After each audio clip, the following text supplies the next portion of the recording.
Welcome to the Criminal Imagination. This series, Crime and Civilization, begins with a simple question. What if the true purpose of law is not justice, but control? Across centuries, crime fiction has recorded the political fears of its age, from cursed kings and cunning thieves to corrupt judges and silent witnesses. Each episode investigates how power operates through a narrative, what it hides, who it condemns, and what happens when the system turns inward and begins to devour itself. What if a woman could be imprisoned without trial, not by force but by ink? What if her voice, her mind, her very name could be erased, not by violence but by paperwork? In Wilkie Collins, The Woman in White, crime doesn't wear a mask or wield a weapon. It wears a waistcoat. It signs contracts, and it disappears women into lunatic asylums under the authority of the law. This isn't just a Victorian thriller, it is a document, a case file, a damning indictment of how empire, property, and patriarchy converge to make madness legal and female agency criminal. Today, we open the file on The Woman in White.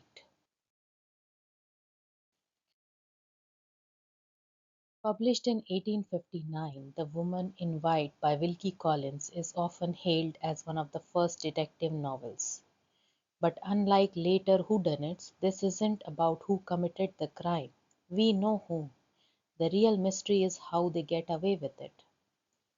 At the heart of the novel is the story of Laura Fairlie, a wealthy heiress married off to Sir Percival Glyde, who, along with sinister Court Fosco, conspires to have her declared insane and confined to an asylum so they can inherit and seize all her money. But here is the thing, none of this is done illegally. The bureaucracy is seamless. The asylum admission is signed, the paperwork is complete. Laura disappears not because the state fails, but because it functions precisely as designed. In this sense, The Woman in White isn't just a crime story, it's an institutional story. And it shows how the rising modern state, in all its bureaucratic, medical, and legal machinery, constructs a world in which women's voices can be erased without anyone raising their voice.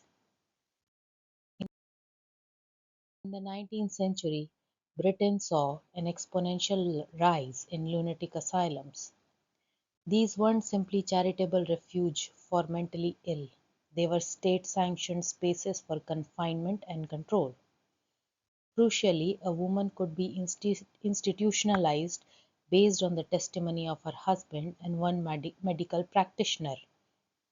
No trial, no public defense, no need for her own testimony to be heard.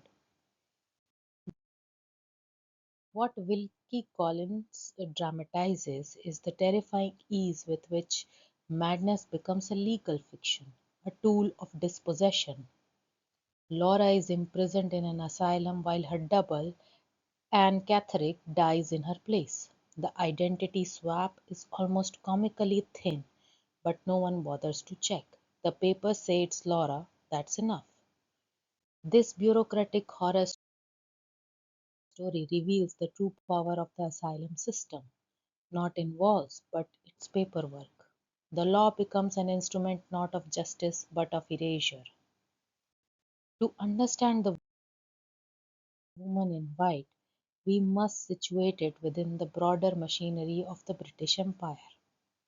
By the mid-19th century, Britain was a global superpower. Its empire ran not on guns alone, but on documents, deeds, titles, contracts, ledgers.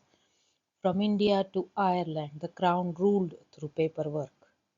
And women, particularly upper-class women, were treated much like colonial subjects, nominally protected, structurally silent.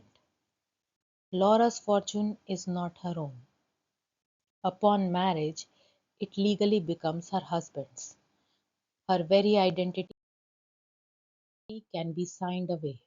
Her voice is never consulted. This is not accidental, it's systematic.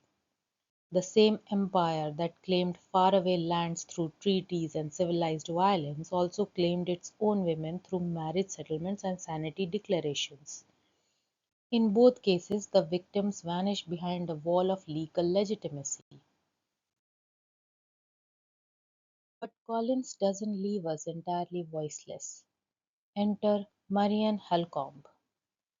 Unlike Laura, Marianne is intelligent, skeptical, and acutely aware of the dangers of being a woman in a legal system built for men. Though not legally powerful, she wields the pen, she keeps records, she writes letters, she reconstructs timelines, she pieces together the fragments of truth that the law has ignored. In this way, Marianne becomes the novel's moral center and forensic engine. She performs the labor of detection. She reclaims the narrative. What makes this revolutionary is that Marianne's power isn't supernatural or romantic. It's documentary. Her power is her paper, and unlike the legal documents that erased Laura, Marianne's writings preserve, expose, and restore her. Through Marianne, Collins gives us a counter-narrative, a woman whose words fight back against the machinery of legal dispossession. In many ways, the woman in white weaponizes the Victorian marriage plot. Marriage in this novel is not a romantic resolution, it's the crime scene. Sir Percival Glyde does not seduce Laura out of love. He marries her to gain access to her fortune, and when she resists signing documents to secure his fraud, he conspires to have her declared insane. This isn't melodrama, it's realism. Under coverter laws, a married woman's legal identity was absorbed into her husband's. Her property, her will, even her body were not legally her own. Thus, the marriage contract becomes a trapdoor, transforming a woman into a legal non-person. The, re- the real criminal isn't just Glide's forgery or Fosco's manipulation. It is the system that enables it. The law doesn't stop them, it helps them. This is not a story of law versus crime. It is a story of law as a crime.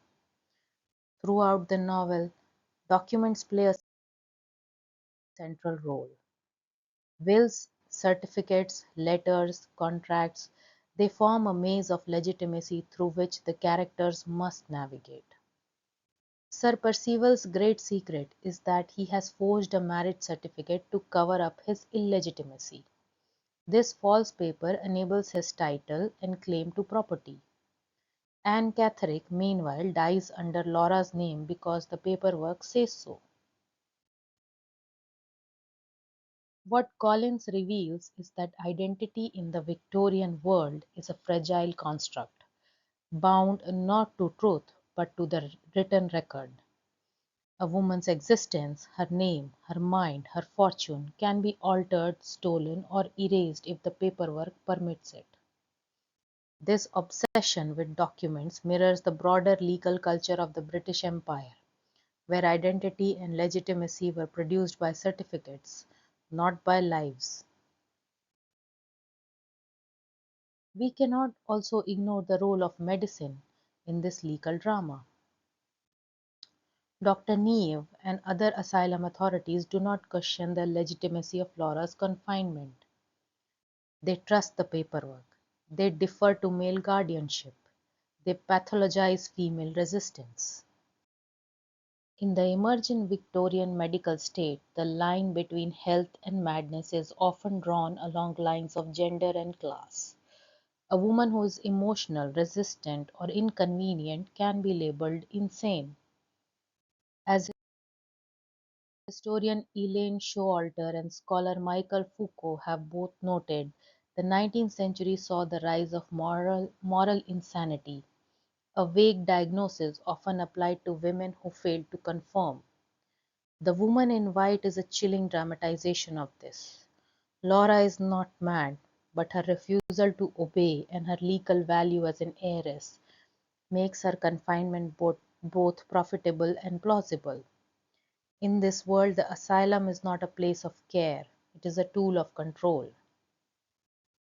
While The Woman in White is often described as Gothic, its true terror doesn't come from the ghosts or curses, it comes from institutions. The haunted house is not a castle, it's a courthouse. The court is not supernatural,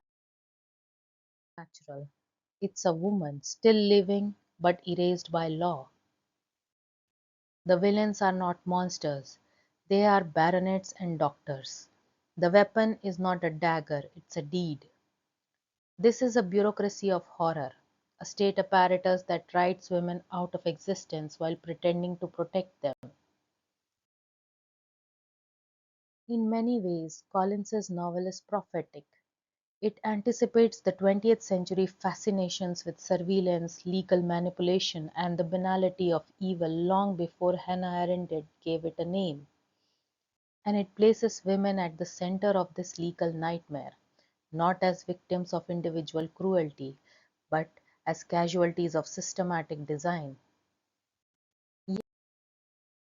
Yet, despite this bleak architecture, Collins offers a sliver of hope, not through the law but through a narrative. It is not the police, the courts, or the doctors who restore Laura's name. It is Walter Hartwright and Marian Halcombe who piece together the truth, reconstruct the events, and re-establish her identity. This is not just storytelling, it is justice. The novel itself is structured as a legal brief, a mosaic of testimonies, diaries, statements. It mimics the architecture of the courtroom, but with one key difference. Here, the woman speaks. Laura's story is not told solely through others. Her voice, and more importantly, Marian's form the moral spine of the narrative. In this sense, The Woman in White becomes its own act of resistance. It rewrites the law's failure, it reclaims the erased. It shows that while the state may erase, literature can remember.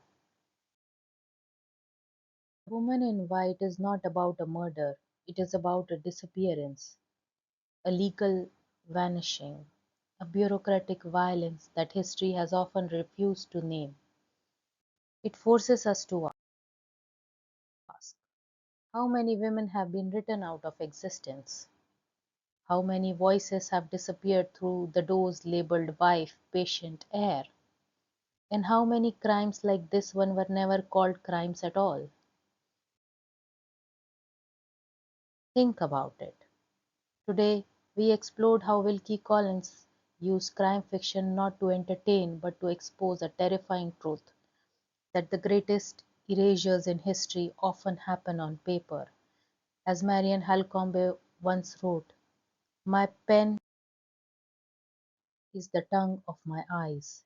In a world where law silences, writing becomes resistance. Until next time, remember, justice is not always written in the law, sometimes it's hidden between the lines. Stay sharp, stay critical, and never trust paperwork.